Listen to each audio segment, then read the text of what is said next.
Hey, how you doing, world? It's Jakk Doe of Look Who's Talking with Jakk Doe show. I'm the host and producer, Jakk Doe. It is I. I'm on Sakura.com. Had a great interview. Oh, man, it's going to be off the hook. You need to buy your tickets.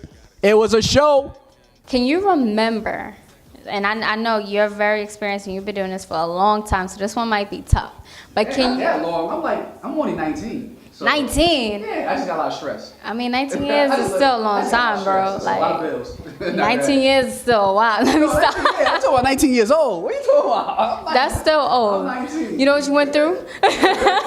You went through 13 years of school by the time you're 19. I just got a little bit of the Benjamin Buttons. That's all. So what you say? Yo, the crazy part about it, I feel like we all have that point in time where you was going to an event and you were so uncomfortable or embarrassed just in the very, very beginning. Because if you go to school, if you learn anything on YouTube, if you got a college degree, the book will tell you how to edit. The book will tell you how to film, how to position the camera, and the different types of shots.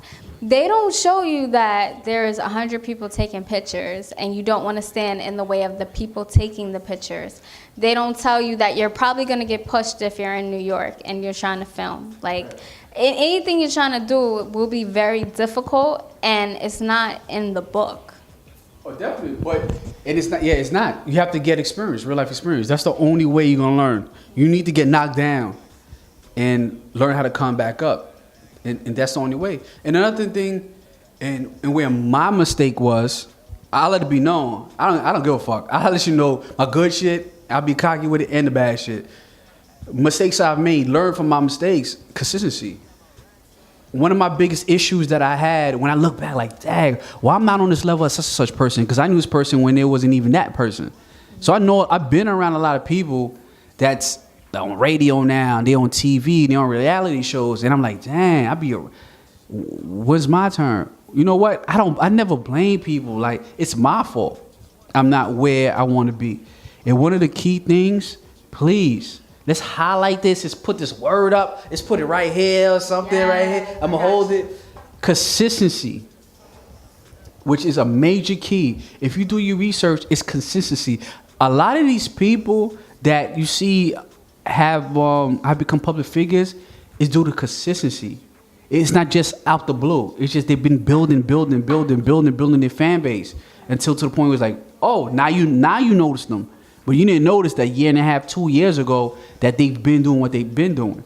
So keep a keynote of that, because I had interviews, celebrity interviews or people notoriety that's been featured on the top urban blogs in the country. So I had an interview on Worldstar 4 years ago. I had an interview on Vlad TV, This50.com, hiphopweekly.com. Multiple, the Jay-Z one, was it Lifetimes? I can't recall right now. But so many other blog sites. And what I did wrong was I wasn't consistent. I put too much on the table. Sometimes you have to be strategic. I had too much stuff on my table. Wanted to act, wanted to do this, wanted to do that. And being a media personality and doing my interviews kind of, I hurt myself by putting too much on my plate and not being focused and not having a strategy. So I would do interviews and somehow disappear, come back again. No, that's not how you gain a fan base. You gain a fan base by consistent work. You have to be consistent, and they need to have a certain expectation when your show's gonna be available. You're not gonna build a fan base just by having 5 episodes or 10 episodes. No, you need to get like 50, 100. Then you could be like, yo, okay, where's my fan base to get a gauge? Because it's gonna take hard work to build one. And I respect the fact that you went into every single detail with that, because it is hard. Because 10 alone, you're like, whoa, that was difficult. So then people don't even think to go higher. And I think that's like everything with entertainment. Whatever you think is enough is not. You gotta keep pushing. Never. And congratulations with Worldstar Hip Hop. Vlad, those are dreams. So who did you interview? Oh, can I stun a little bit more? Yeah. Hold up. Can I stun a little bit more? I'm over like 1 million, 2 million on YouTube. I'm in that club on YouTube. That's how many views I had. Shout out to Sarah J. Pornstar. You helped me. But anyway, we got the views. That's what we do. Keep pushing like that. Thank you. No, that's a fact. I'm like, we're not just gonna skip over Worldstar Hip Hop and Vlad like they're not Worldstar Hip Hop and Vlad. Like, wait a second.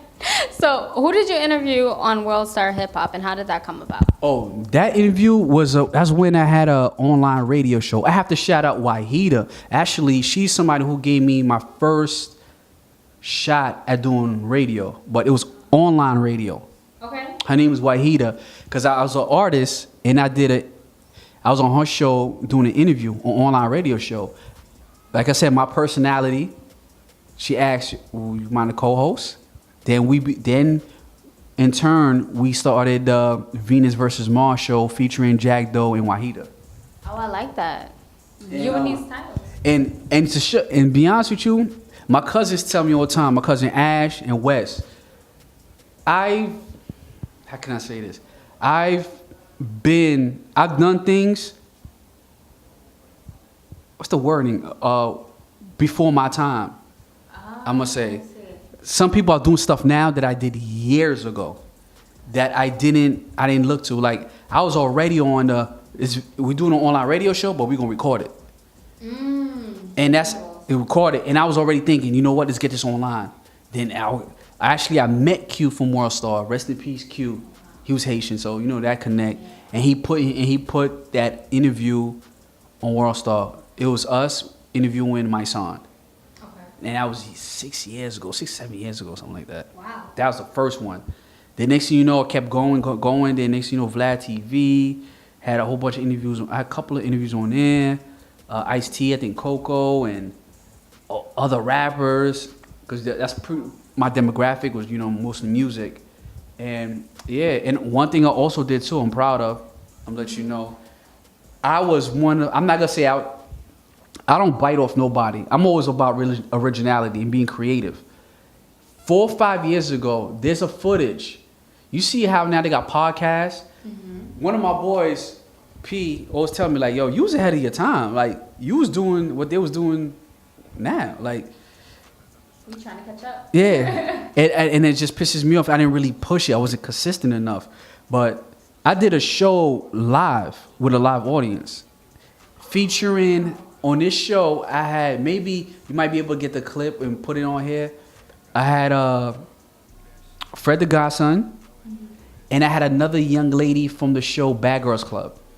Ooh, and I was pulling this off like 5 years ago, like 5, 6 years ago, I was pulling this off. And mind you, that's just me thugging my way in the industry. Instead of saying thugging, just being assertive and taking initiative into making things happen. And shout out to celebrity publicist Marie Driven, because one of them, the young lady from the Bad Girls Club, can't recall her name currently, but that was one of her clients. And I had, like I said, Fred the Godson. This is when Fred the Godson was hot too. He was bubbling on the streets.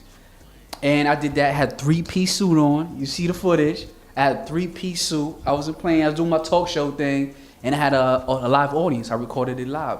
Had no experience. No experience. I just go like, you know what? I want to do it. And I did it. And another thing, I don't know if I'm going too much. No. Another thing, please, nothing has to be perfect. And that's a problem too with some people, media personalities or whatever you do in life as an entrepreneur. Some things don't have to be perfect. You don't wait till it's perfect, because you'll never know what needs to be done. And the reason I say that, if I waited, I wouldn't know. Now I know I did a live show. Now I know what I need to do better. And I'm going to give you a good example. Maybe you'll be able to relate. And you'll be able to relate. You ever watch Money and Violence? Oh, love it. Love it. You know, in the beginning, it was horrible. Like, the editing was terrible. Yeah. The acting everything was terrible. As it gradually started to go along, it got better. And the editing got better. The camera work got better. That's the way it goes. Sometimes out the shot, you need to know what's going to work or not. You need to know your audience. You have to do like your own analytics. I'm going to get more business with it. You got to be able to do your own analytics. Like, what do your audience or your potential audience you want, what do they like, what they don't like, what kind of interviews you get more clicks on. You need to do this analysis so you could know your strengths and know your weaknesses and to help you succeed.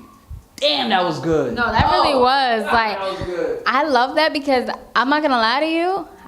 I always wanted to do a live audience show, but we're not going to get into that because we'll talk about that after. And that's great. And that's what they do now with podcasts.